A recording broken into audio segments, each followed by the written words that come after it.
Здравствуйте все! Добро пожаловать на канал Магия Песка. Старинные турецкие гаремные гадания на песке для вас. Мои дорогие зрители, гости канала, подписчики, всех вас хочу поблагодарить за ваши лайки, за ваши хорошие, добрые комментарии, за вашу подписку, за ваши донаты. Земной вам поклон. Мои милые, давайте сегодня сделаем отсыпочку на такую тему. События ближайших дней на песке. Чего ждать, чего не миновать, ну а что порадует? Загадайте, пожалуйста, на себя, посмотрите на песочек, так и спросите, какие же события ждут меня в ближайшие дни. Кстати, можете загадать даже свой срок. Надеюсь, вы настроились. Я выбираю Назар. Прошу высшие силы дать мне возможность ответить на все ваши вопросы и послать для вас только самую важную, самую нужную и самую полезную информацию. Пусть высшие силы водят моими руками. Какие события ждут вас в ближайшие дни? Так. Ну, вот как хотите, да, но у вас тут идет тяжелая работа.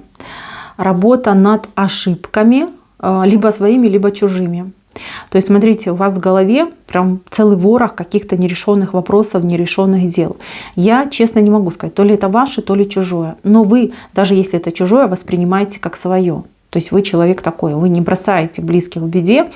И если где-то с кем-то что-то происходит, вы принимаете как свои проблемы, да, свои трудности. Значит, будьте аккуратны, потому что Желая помочь дорогому близкому человеку, вы можете сделать медвежью услугу. То есть человек может просто расслабить булки, извините, что я говорю, да, но так оно и видно. И потом в дальнейшем, в будущем всегда на вас перекидывать свои какие-то заботы, свои какие-то трудности, свои какие-то обстоятельства. Либо потом уже с вас спрашивать, да, это ж ты мне сказала, либо это ж ты мне посоветовал. Я бы, может быть, и не так поступил, это ты вот во всем виноват, либо что-то не так мне там сказал, посоветовал, либо сделал.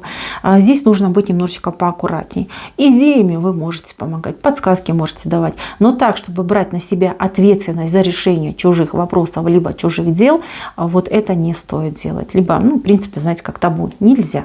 Нельзя и все, точка. Что касается ваших дел, честно скажу, тут вы немножечко сами подсобирали эту огромную кучку, где-то поленились, где-то времени не было, где-то понадеялись. Значит, что делать? Работать, засучить рукава и работать над тем, чтобы со всем этим разобраться. У вас просто уже, как знаете, в ком такой огромные эти проблемы собрались, еще парочку каких-то вопросов нерешенных, и это будет просто лавина. Не рискуйте, не откладывайте.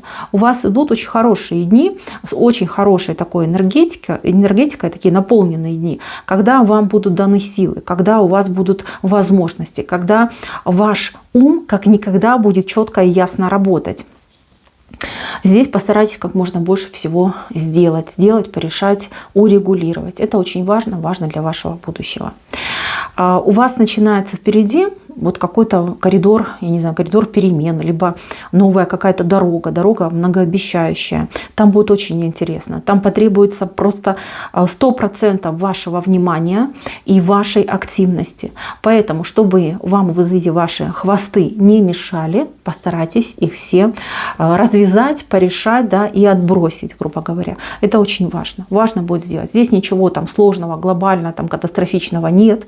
Это просто насобиралась, достаточно большая такая вот горка проблем. Вы разберетесь. Я в вас верю, я вижу, что вам это по плечу. Здесь просто времени, да? Потратьте время на то, что совсем разобраться. Все разложить по полочкам, навести порядок в своей жизни. Вот это будет правильно, вот это будет хорошо. Так вы, кстати, энергетику почистите, свою, пространство и того, что вас окружает. Хорошее действие, обязательно этим займитесь. Дальше, мои милые, у кого-то идет предложение. Предложение, способное поменять все в вашей жизни. Значит, смотрите, предложение будет выглядеть, как будто бы это, я не знаю, шутка, скетч, там, не знаю, какой-то вот, может быть, даже квест, кто-то как вызов вам, да, сделает. Но это будет предложение. То есть там тебе слабо, либо ты не сможешь, либо а пошли ко мне, либо давай вместе, может там будем встречаться, да, вот с какой-то шутки, с какой-то несерьезности. Но поверьте, вот именно вот эта легкость, она может вас смутить. Предложение само очень хорошее. Прям даже если понимаете, что человек там шутит, просто улыбается, сидит, соглашайтесь, говорите: окей, давай, все, ты сказал, либо сказала, значит мы это делаем. Поверьте, если вы сможете ухватиться за это предложение, то действительно оно за собой потянет просто какую-то, не знаю, золотую рыбку вам вытащит, да, которая будет исполнять ваши желания, ваши мечты. Дальше, мои милые. Кто-то вот работу у меня не может найти, у вас будет несколько предложений, либо несколько вариантов.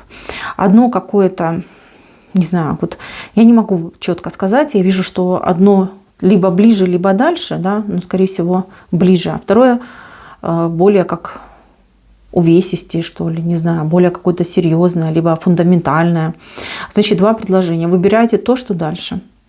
То, что дальше, например, по расстоянию дальше, либо по времени отделено, да, то есть, например, вакансия есть, но вы сможете выйти на работу там через месяц. Выбирайте вот именно такое предложение. Либо на работу нужно будет там куда-то ехать, да, там, на длительное расстояние. Выбирайте именно то предложение. То, что фундаментальное, то, что близко, то, что вот прям такое тяжелое, да, вот серьезное. Здесь либо вы по деньгам очень сильно ошибетесь, да, вам будут мало платить, либо там какие-то такие будут правила, либо отношения, что вы скажете: да зачем оно мне нужно? Зачем мне это все нужно? Я не хочу, я не выдержу, эмоционально не выдержу. Может быть, коллектив такой, знаете, гниловатый, да, либо какие-то вот самодуры начальники с какими-то правилами, не совсем адекватными. Что-то такое будет. Поэтому выбирайте то, что дальше от вас, либо то, что менее, не знаю, как менее, не перспективное, наверное, а менее привлекательное, что ли, вот как-то так. Так, следующий момент. Момент свидания. У кого-то вот свидание, вроде как встречаетесь, общаетесь, но непонятно, кто вы друг другу и что дальше между вами будет. Я тут обращаюсь к девочкам. Девочки, надо действовать. Нужно мужчину вашего крутить, раскручивать на конкретику. Почему он так себя ведет? Потому что вы так себя ведете. Он на вас смотрит, и он тоже не понимает, насколько серьезно она ко мне относится, чего она от меня ждет, что я должен делать. Вот я ей сейчас там с предложением, а она мне скажет: а я не готова, а я не хочу. Вот какой-то момент, да, недопонимание между вами присутствует. Если хотите, если вы стесняетесь, например, говорить на чистоту, да, вот прям обсуждать то, что у вас в чувствах, эмоциях, вы можете примерами, например, из своей семьи, либо из, не знаю, окружающих, друзей, подруг, рассказать, да, донести до человека свое видение отношений, свое видение будущего семьи. Попробуйте, потому что здесь вы так до бесконечности будете встречаться, общаться и так и не договоритесь. Здесь нужно быть посмелее и поактивнее. Вот совет именно для девушек. Для мужчин я совета тут дать не могу, потому что здесь мужчина абсолютный галантный кавалер, он все считывает со своей женщины. То есть он не будет ведущим, потому что он это право отдал женщине. Дальше, милые, у кого-то разговоры будут. Разговоры какие-то бесконечные, длинные, телефон, интернет, не знаю, какой-то мессенджер. Если честно, устанете от этих разговоров, то ли с родственниками, то ли, может быть, с какими-то друзьями, подругами. Значит, ухо прям напухнет, честно говорю. Не брать трубку, конечно, это не вариант, да, либо не отвечать на сообщения, это не вариант. Но придумайте себе какой-то, не знаю, можно так говорить или нет, да, придумайте какую-то отмазку. Потому что я вижу, что вы будете очень переживать. Вы не... Скажем так, вы порядочный человек, вы любите тех, с кем вы будете общаться. Вам будет сложно перерывать разговор, но разговор будет, такой, знаете, ни о чем, просто поболтать. Уйму полезного времени вы можете потратить вот именно на какие-то разговоры. Разговоры ни о чем. Здесь нужно что-то придумать, либо как-то распланировать свой день. И, конечно же, не стесняться. Если вы заняты, не стесняйтесь, говорите, что я сейчас занят, перезвоню, когда у меня будет свободное время. Не ведитесь на то, что это же мои роднулечки, да, это же мои самые близкие.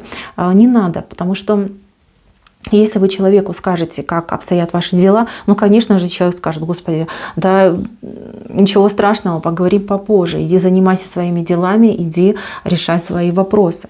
Вот этот момент. Дальше, милые, у кого-то, ну, к сожалению, да, на ближайшие дни идет ухудшение по здоровью. Какие-то боли могут быть, какие-то ну, вирусы могут даже как-то вот проявиться. Значит, я ничего катастрофичного не вижу, но вижу, что вам потребуется, возможно, кому-то из вас потребуется постельный режим, горячее питье, да, может быть, даже обратиться к специалисту. А у тех, у кого хронические какие-то неприятности по здоровью, особенно вот с ногами, там крутят, вертят, варикозы могут быть, да, вот что-то с ногами, суставы, артриты всякие, да, мои дорогие. Но здесь время пришло к тому, чтобы вопрос поставить ребром, то есть обращаться к специалисту и уже какое-то радикальное лечение применять. Потому что вот это ваше самолечение, вот это тянете как будто бы резину. Это же ситуация не первого дня. Вы просто тратите свою жизнь на боли, на то, чтобы болеть и страдать. И вы извините, что так говорю, но здесь нужно конкретно пролечиться. И если нужно, например, делать какие-то манипуляции, операции, ну, делайте, вам это идет во благо. У вас вообще какой-то период идет, вот я уже говорила, да, когда можно очень сильно прокачать свою жизнь, прокачать к лучшему и многого в жизни добиться. Поэтому это не только про деньги, про работу, про отношения, это еще и про здоровье. Время благодатное для того, чтобы порешать вопросы со здоровьем. Дальше. В семье могут возникнуть какие-то, ну, скажем так, споры, может быть даже какое-нибудь фырканье друг на друга из-за денег, из-за материального, вернее из-за его отсутствия, либо мизерных количеств. Значит, все вместе потратились, каждый там себе тратил, а теперь будем искать крайнего. Кто же виноват, что деньги закончились, либо денег мало. Значит, я вам так скажу, если вы начнете вот эти все конфликты, выяснения, прояснения, кто там сколько зарабатывает, кто сколько там проедает и тратит, прочее, ни к чему хорошему это не приведет. Вам не ругаться нужно, а вам нужно объединяться для того, чтобы вместе, скажем так, затянуть, может быть, даже на какой-то период пояса, заработать и потом уже тратить на себя, на семью. Здесь нужно пересмотреть бюджет. И опять же таки не воевать и говорить: вот ты там потратил, либо ты там потратила, а именно пересмотреть ваше общее отношение к деньгам и посчитать, куда у вас деньги в семье деваются. Куда они вот прям так, не то чтобы утекают, тут просто, там, не знаю, в окно выпрыгивают. Да? Здесь нужно именно пересмотреть и все пересчитать. Не ругайтесь, а договаривайтесь. Вот это важно.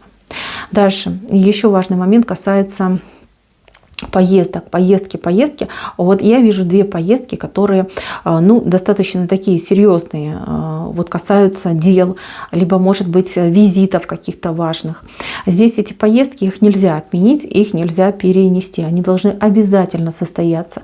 Почему я так говорю? Потому что здесь вопрос у вас в голове: стоит, не стоит, нужно, не нужно, обязательно нужно.